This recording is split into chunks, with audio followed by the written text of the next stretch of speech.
അടൂർ പ്രകാശന്റെ ചോദ്യം ചെയ്യലോടുകൂടി ഇതേവരെ ഇവരെല്ലാം CPM-നെതിരായിട്ടുള്ള ഒരു ആയുധമായിട്ടാണ് സ്വർണ്ണക്കൊള്ളയുമായി ബന്ധപ്പെട്ട കാര്യം ഉപയോഗിച്ചത്.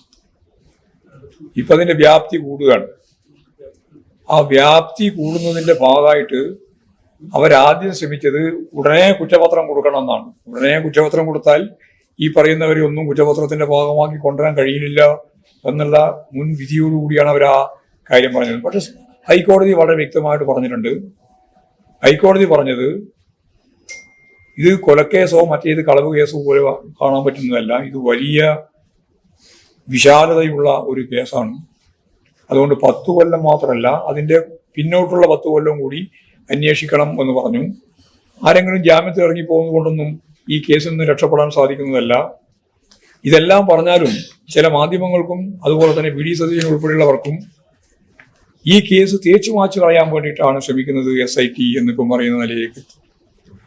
SITയെ കുറ്റപ്പെടുത്തുന്നത് അവരിലേക്ക് എത്തുമ്പോൾ മാത്രമാണ്. തന്ത്രി സമാജം, അതുപോലെ തന്നെ BJPയുടെ കേരള അധ്യക്ഷൻ,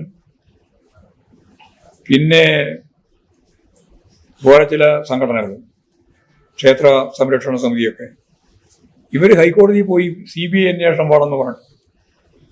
കാരണം ഈ SITയുടെ ശരിയായ അന്വേഷണം എങ്ങനെ തടസ്സപ്പെടുത്താം എന്നാണ് VD സതീശൻ ആദ്യം തന്നെ ഈ SIT അന്വേഷണം ശരിയല്ല എന്ന് പറഞ്ഞു തുടങ്ങിയപ്പോൾ അതിന്റെ അനുയായികൾ എന്ന രീതിയിലാണ് രാജീവ് ചന്ദ്രശേഖരൻ ഉൾപ്പെടെയുള്ളവർ കേസിന് പോയത്.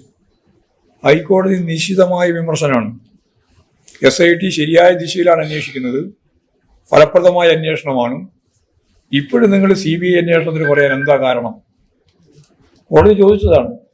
എന്നിട്ട് ചോദിച്ചു, ഈ CBI എന്ന് പറയുന്നത് സ്റ്റേറ്റിൽ നിന്ന് പോകുന്ന പോലീസ് ഉദ്യോഗസ്ഥന്മാരുടെ ഡെപ്യൂട്ടേഷൻ അല്ലേ? നിങ്ങൾ അതിനെ ഇത്ര മഹത്വവൽക്കരിക്കുന്നതും ഇവിടെ അതിന് ഇടിച്ചു താഴുന്നതും കാരണം എന്താണെന്ന് ചോദിച്ചപ്പോൾ മുണ്ടാട്ടില്ല. കോടതി ചോദിച്ചു, ഞങ്ങൾ ചോദിക്കുന്നതല്ല, കോടതി ചോദിച്ചു. എന്നിട്ട് ഹൈക്കോടതി ഡിവിഷൻ ബെഞ്ച് കൃത്യമായിട്ട് പറഞ്ഞു, ഒരു CBI അന്വേഷണത്തിനും മുതിരേണ്ട കാര്യമില്ല, SIT അന്വേഷണം ഫലപ്രദമാണ് എന്ന് പറയുന്ന സ്ഥിതിയിലേക്ക് എത്തി. അപ്പൊ യഥാർത്ഥത്തിൽ BJP തന്ത്രിയെ പിടിച്ചതോടുകൂടി BJPയുടെ സ്ഥിതി മാറി. ഇപ്പോ ഇവരെല്ലാം ചോദ്യം ചെയ്യുന്ന ഘട്ടം വന്നപ്പോ കോൺഗ്രസിന്റെ സ്ഥിതി മാറി. പൂച്ചയെ കയറ്റിയത് CPM ആണെന്നാണല്ലോ ആദ്യം പ്രചരിപ്പിച്ചത്. ഇപ്പൊ മനസ്സിലായി KC വേണുഗോപാലിനാണെന്നും. KC വേണുഗോപാലിന്റെ കാലത്താണ് ആദ്യമായിട്ട് പൂച്ചി അവിടെ എത്തുന്നത്.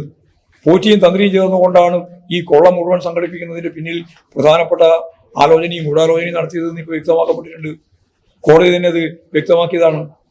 അപ്പോൾ ഇത് കൃത്യമായിട്ട് അന്വേഷണം നടത്തണം. ആരാണോ ഉത്തരവാദി മുഴുവൻ ആളുകളെയും കോടതിയുടെ മുമ്പിൽ കൊണ്ടുവരാൻ സാധിക്കണം. ഒരു തരി സ്വർണം നഷ്ടപ്പെടാൻ പാടില്ല. ആരായാലും അവരെ സംരക്ഷിക്കുന്ന പ്രശ്നം ഗവൺമെന്റ് അതുപോലെ CPM ഇടതുപക്ഷ ജനാധിപത്യ മുന്നണി എടുക്കില്ല.